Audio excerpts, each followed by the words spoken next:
2019 সালের 1 জানুয়ারি তারিখে কেয়া কোম্পানি 3,60,000 টাকায় একটি মেশিন ক্রয় করে। মেশিনটির পরিবহন ব্যয় 20,000 টাকা এবং সংস্থাপন ব্যয় 10,000 টাকা। মেশিনটির আনুমানিক আয়ুষ্কাল 10 বছর এবং ভগ্নাবশেষ মূল্য 10,000 টাকা। প্রতিষ্ঠানটি 31 ডিসেম্বর তারিখে হিসাব বন্ধ করে এবং বার্ষিক 20% হারে ক্রমহ্রাসমান জের পদ্ধতিতে অবচয় ধার্যের সিদ্ধান্ত গৃহীত হয়। আমাদের অঙ্কের করণীয় বিষয় হচ্ছে মোট 3টি। ক নাম্বারে বলছে যে মেশিনের প্রারম্ভিক মূল্য নির্ণয় করো। খ হচ্ছে প্রথম 4 বছরের অবচয় সারণী তৈরি করো এবং গ হচ্ছে মেশিন হিসাব এবং পুঞ্জীভূত অবচয় হিসাব প্রস্তুত করো প্রথম 2 বছরের জন্য। এই অঙ্কটি আমাদের এইচএসসি পরীক্ষা 2023 সালের চট্টগ্রাম বোর্ডে এসেছিল। এখন আমরা এই অঙ্কটির পূর্ণাঙ্গ সমাধান ধারাবাহিকভাবে আলোচনা করব।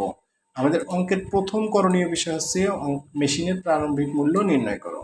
মেশিনের প্রারম্ভিক মূল্য নির্ণয় করো, এই জন্য আমরা এখানে অঙ্কের একটি ছক বা কলাম অঙ্কন করে নিয়েছি। প্রথমে দিয়েছি কি বিবরণ, এরপর হচ্ছে বিস্তারিত টাকা বা পরিমাণ টাকা বা টাকার পরিমাণ। প্রথমে আসি বিবরণে। দেখো এখানে বলছে 2020 সালের 1 জানুয়ারি তারিখে কেয়া কোম্পানি 3,60,000 টাকায় একটি মেশিন ক্রয় করে। আমাদের বের করতে হবে কি প্রারম্ভিক মূল্য। এই প্রারম্ভিক মূল্য কি যেটা ক্রয় করা হয়েছে সেটাই না, এখানে প্রথমে আমাদের আসতে হবে একটি মেশিন ক্রয় করে কত টাকা। প্রথমে দেখো এই মেশিনটির কিন্তু ক্রয় মূল্য আছে, বলছে যে এই মেশিনটির ক্রয় মূল্য 3,60,000 টাকা। তাহলে আমাদের প্রথমে কি করতে হবে, এই 3,60,000 টাকা আমরা ক্রয় মূল্য দিয়ে দিলাম। এই ক্রয় মূল্যের পরে দেখো বলছে যে মেশিনটির পরিবহন ব্যয় হচ্ছে 20,000 টাকা।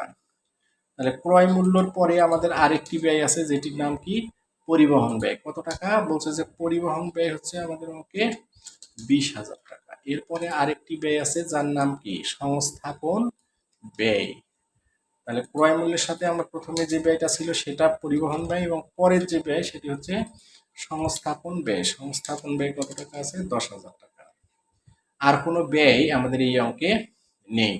যেহেতু আর কোনো ব্যয় নেই, এখন কি করতে হবে আমাদের এই সবগুলো ব্যয়কে আমাদের কি করতে হবে, এখানে সবগুলো ব্যয়কে আমাদের যোগ করতে হবে। সবগুলো ব্যয় আমরা কি করব যোগ করব। তাহলে এখান থেকে আমরা আন্ডারলাইন করলাম 3,60,000 টাকা, 20,000 টাকা এবং 10,000 টাকা। এই সবগুলো টাকাকে যদি আমরা যোগ করি তাহলে আমাদের টাকার পরিমাণ হবে 3,90,000 টাকা।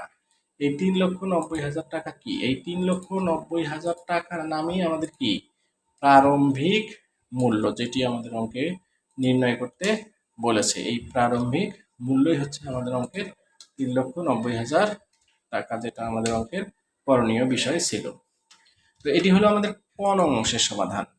এখন আসবো আমরা প্রথম 4 বছর খ নং অংশের সমাধানে। খ নং অংশে বলা হয়েছিল প্রথম 4 বছরের অবচয় সারণী তৈরি করো। এখন আমরা অবচয় সারণী তৈরি করব। অবচয় সারণী তৈরি করার জন্য আমরা এখানে একটি ছক বা কলাম অঙ্কন করে নিয়েছি। দেখো কয় বছরের অঙ্ক বলছে যে 4 বছরের অবচয় সারণী তৈরি করতে হবে। তাহলে আমাদের এখানে পরপর 4টি সাল বসাতে হবে, যেহেতু আমাদের 4 বছরের করতে বলছে। তাহলে কত থেকে কত সাল, এখানে দেখো অঙ্কের শুরুতেই একটা 2019 সাল বলা আছে আমাদের অঙ্কে। তাহলে 2019 সাল হচ্ছে আমাদের অঙ্কের শুরুর সাল। তাহলে এখানে 4 সাল আমরা পরপর দিয়ে নেব। প্রথমটা হচ্ছে 2019, পরেরটা হবে 2020, পরেরটা হবে 2021 এবং পরেরটা হবে 2022। এখন আসি প্রারম্ভিক মূল্যে। প্রারম্ভিক মূল্য দেখো কত দেয়া আছে। আমরা জানি যে মেশিনটি ক্রয় করা হয়েছিল 3,60,000 টাকা, এর সাথে 20,000 এবং 10,000 টাকা ব্যয় করা হয়েছে, যেটা হচ্ছে অঙ্কের মেশিনের কি মূল্য ছিল প্রারম্ভিক মূল্য আমরা কোন অংশেই বের করেছি। তাহলে প্রারম্ভিক মূল্য আমাদের অঙ্কে কত টাকা 3,90,000 টাকা। এখন আসি অবচয় কলামে। এই অবচয় কলামে আমাদের কি বসাতে হবে, অবচয় কলাম আমরা অবচয় কিভাবে নির্ণয় করব, এখানে কি পদ্ধতির নাম বলা আছে বলছে দেখো ক্রমহ্রাসমান জের পদ্ধতিতে অবচয় নির্ণয় করতে হবে। কত সালের আমরা এখানে নোট আকারে আসি, যদি ক্রমহ্রাসমান জের পদ্ধতিতে বার্ষিক 20%, এখানে কিন্তু বলছে যে বার্ষিক 20%। তাহলে আমরা এখানে আমরা একটু বোঝার জন্য আমরা 2019 সাল পরপর আমরা সালগুলো লিখে দেব, যে 2019 সালের 2019-এর অবচয় এটি আমরা প্রথমে নির্ণয় করব। কত টাকা দেখো প্রারম্ভিক মূল্য ছিল আমাদের অঙ্কে 3,90,000 টাকা।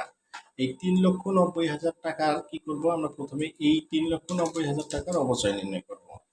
বলছে যে অঙ্কে অবচয়ের হার হচ্ছে 20%। তাহলে পার্সেন্ট কিভাবে কাটবো? 3,90,000 গুণ দেব, গুণ কত পার্সেন্ট? 20। এরপরে কি করতে হবে? পার্সেন্ট। এটি করলে আমরা যদি এটি ক্যালকুলেটরে তুলি তাহলে আমাদের টাকার পরিমাণ হবে 78,000 টাকা। তাহলে অবচয়ের পরিমাণ হবে আমাদের 78,000 টাকা। পুঞ্জীভূত অবচয় কি হবে? পুঞ্জীভূত অবচয় যেহেতু প্রথম সাল, সুতরাং এই পুঞ্জীভূত অবচয় একই হবে।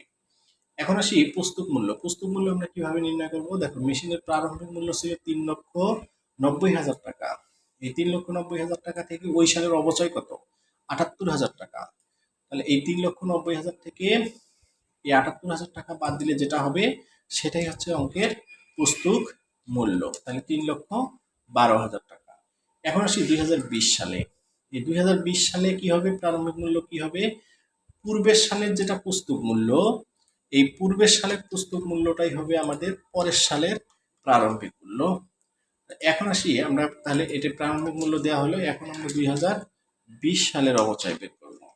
2020 সালের অবচয় কত টাকা? ওই যে 3,12,000 টাকা, এটাকে আমরা কি করব? গুণ করব। এখানে এই ক্রমহ্রাসমান, এখানে মনে রাখতে হবে পদ্ধতির নাম হচ্ছে আমাদের ক্রমহ্রাসমান জেড পদ্ধতি। এখানে কিন্তু এটা আমরা বের করেছি। এখন কি করব? এই 3,12,000 টাকার উপর কত পার্সেন্ট কাটবো? 3,12,000 টাকা ইন্টু কয় পার্সেন্ট? 20%। তাহলে টাকার পরিমাণ হবে আমাদের কত টাকা? টাকার পরিমাণ হবে 62,400 টাকা। তাহলে এই সালে দিলাম আমরা 62,400 টাকা। এখন আসি পুঞ্জীভূত অবচয়। পুঞ্জীভূত অবচয় কিভাবে বের করব? এই যে পূর্বের 78,000 টাকা আছে, এই 78,000 টাকার সাথে পরের সালে কত ভাগ? 62,400।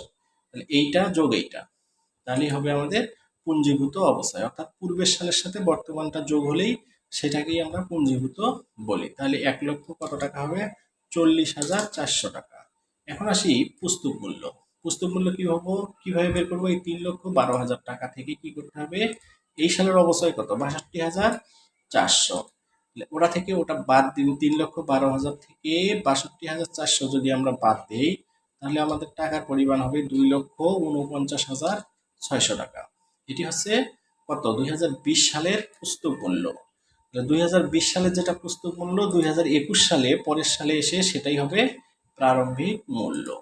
এখন আমরা এটার উপর আমরা অবচয় বের করব। তাহলে 2021 আসি অবচয় বের করব কিভাবে? ওই সেম ভাবে একই পদ্ধতিতে গুণন হবে কত পার্সেন্ট? 20%। সমান হবে কত টাকা? 49,920 টাকা। তাহলে অবচয় হবে 49,920 টাকা।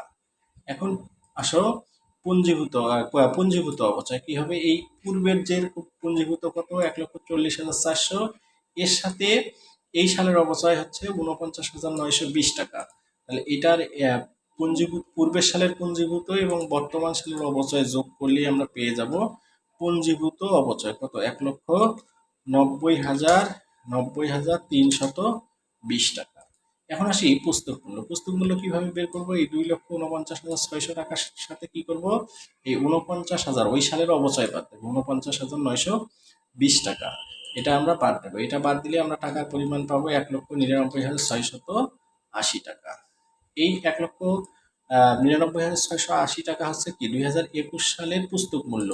তাহলে 2021 সালের পুস্তক মূল্য 2022 সালে এসে কি হবে? এটাই হবে আমাদের প্রারম্ভিক মূল্য।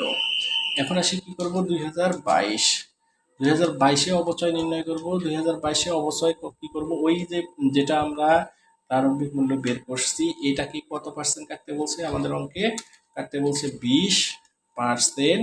সমান পার্সেন্ট, এটা কাটলে কত টাকা হবে? 39,936 টাকা।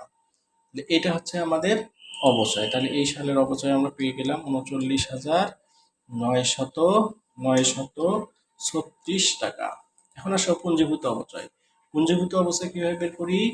এই যে পূর্বের সালের যেটা পুঞ্জীভূত, এই পর্যন্ত যেটা পুঞ্জীভূত হয়ে আছে, তার সাথে এই বর্তমান সালের অবচয়টাকে যোগ করতে হবে, তাহলে আমরা পেয়ে যাব পুঞ্জীভূত অবচয়। তাহলে ১,৯০,৩২০ টাকার সাথে পরের সালের অবচয় ৩৯,৯৩৬ টাকা যদি আমরা যোগ করি, তাহলে আমরা টাকার পরিমাণ পাবো ২,৩০,২৫৬ টাকা। এখন আসো পুস্তক মূল্য। এই যে প্রারম্ভিক মূল্য ২০২২ সালের ১,৯৯,৬৮০ টাকা, এখান থেকে এই ২০২২ সালের যদি অবচয়টা আমরা বাদ দিই, অর্থাৎ মেশিনের প্রারম্ভিক মূল্যের সাথে যদি ওই সালের অবচয়টা বাদ দিই, তাহলেই পাবো ওই সালের প্রস্তুত মূল্য। কত টাকা হবে? ১,৫৯,৭৪৪ টাকা। এটি হচ্ছে কি? এটি ছিল আমাদের কি হিসাব? অবচয় সারণী হিসাব। এরপরে অঙ্কে আমরা অঙ্কের গ নং অংশের সমাধান আলোচনা করব। অবশ্যই আমার চ্যানেলটি শিক্ষার্থীদের আমি বিশেষভাবে বলবো, অবশ্যই আমার চ্যানেলটি তোমরা সাবস্ক্রাইব করবে। এটি হচ্ছে আমার প্রথম চাওয়া তোমাদের কাছে। আর অঙ্কগুলো শেখার জন্য অবশ্যই আমার এই প্রত্যেকটি ভিডিও তোমাদের মনোযোগ সহকারে ধারাবাহিকভাবে দেখতে হবে। তো ধন্যবাদ তোমার সাথে থাকার জন্য। আশা করি আমার চ্যানেলটি অবশ্যই তোমরা সাবস্ক্রাইব করবে। এটি হচ্ছে তোমাদের কাছে আমার একটি বিনীত অনুরোধ। ধন্যবাদ।